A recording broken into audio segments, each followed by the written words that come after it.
gedung-gedungnya juga tertata. Ini kalau orang tidak hebat, Mas Habib, nggak mungkin. Itu tidak mungkin sebetulnya itu. Saya kok melihat, saya sendiri juga belum pernah datang ke sana.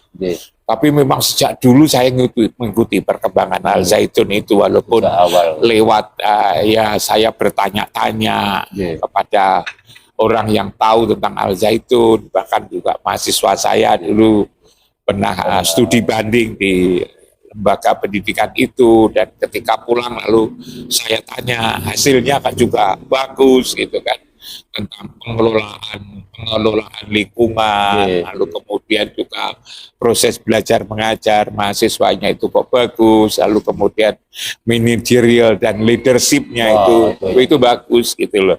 Lalu kemudian juga kemandirian dengan usaha-usaha pengembangan ekonomi, pertanian, lalu peternakan, bahkan lalu kemudian juga yang lain-lain. Ini kan itu menurut saya itu bagus. Lalu begini Mas Habib, kalau saya diajak bicara hal yang positif, bangsa Indonesia ini kan kepingin maju sebetulnya. Umat Islam itu kan juga kepingin maju ya. Lembaga pendidikan Orang S2 tengah Amerika ngizin. Soalnya bolak-balik saya nggak maju itu negara-negara Islam. Ya itu.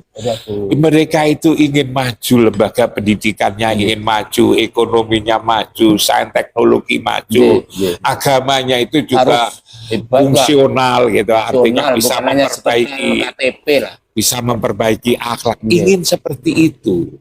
Karena itu ketika saya dengar Panji Gumilang, dari jauh saya merasakan, saya juga merasakan seperti itu. Seperti yang saya ceritakan Mas Habib ketika saya bersama-sama Prof Malik ya, Pak Yanto, Pak Muhajir ngurus UMM itu ya seperti itu. Lalu kemudian ketika saya ngurus UIN, saya kira apa yang dilakukan oleh si Panji Gumilang itu saya kira adalah semangat kemajuan itu, saya kira itu semangat kemajuan ya, intinya. Hanya lalu kemudian problemnya kan pendanaan, Mas Habib. Problemnya pendanaan. Ya kalau itu negeri kan, kita tinggal minta aja kepada kementerian. Ini kan swasta. Lalu kemudian ketika swasta itu apapun kan harus nyari sendiri. Misalnya uang cari sendiri, tanah juga nyari sendiri, gedung juga bangun sendiri, kan itu kan. Dosen, guru-guru, dosen juga harus mencari sendiri, juga harus nyekolahkan, dan ketika dapat juga harus dibayari sendiri, mereka harus dihidupi, kan begitu kan. Nah, lalu kemudian juga saya waktu itu, sekarang kasusnya Panji Gumilang. Panji Gumilang kan juga tidak melupakan negara.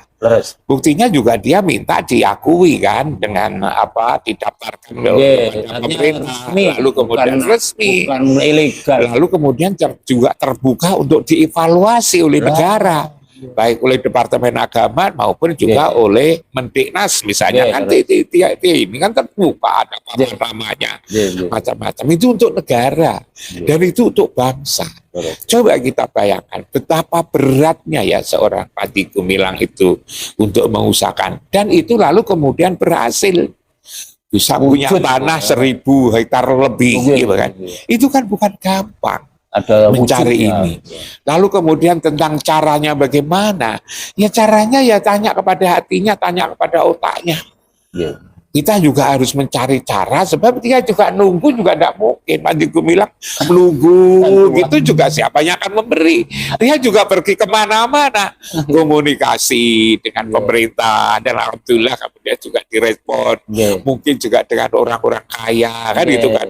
Mungkin juga kepada orang luar negeri, karena apa salahnya pun juga tidak ada aturan untuk kita dilarang kan gitu kan. Ada seperti itu. Akhirnya lalu kemudian Panji Gumilang bisa mewujudkan lahan yang katanya 1.200 hektar. Lalu kemudian bangunannya. Coba Mas Habib, lalu kita sana kan kita kan secara terbuka lihat bagaimana penataan letak. Mana lalu kemudian masjidnya, mana lalu kemudian perkantoran, mana lalu gedung-gedung sekolah, mana ini, lalu kemudian ditata. Tidak umpel-umpelan, rapi, mana jalannya juga begitu besar, begitu jauh menuju ke ini, gedung-gedungnya juga tertata. Ini kalau orang tidak hebat, Mas Habib, Nggak mungkin. Itu tidak mungkin sebetulnya itu. Biasanya kalau punya uang atau orangnya tidak ngerti, bangun gedung saja itu umpel-umpelan, tidak karu-karuan. Seperti lalu jadi kumuh, itu tidak, itu jadinya terapi banget itu kayak begitu itu. Ini kalau orang tidak ngerti apa namanya filosofi, tidak punya filosofi pendidikan. Dari satu sisi, nata letak saja itu sudah tidak bisa.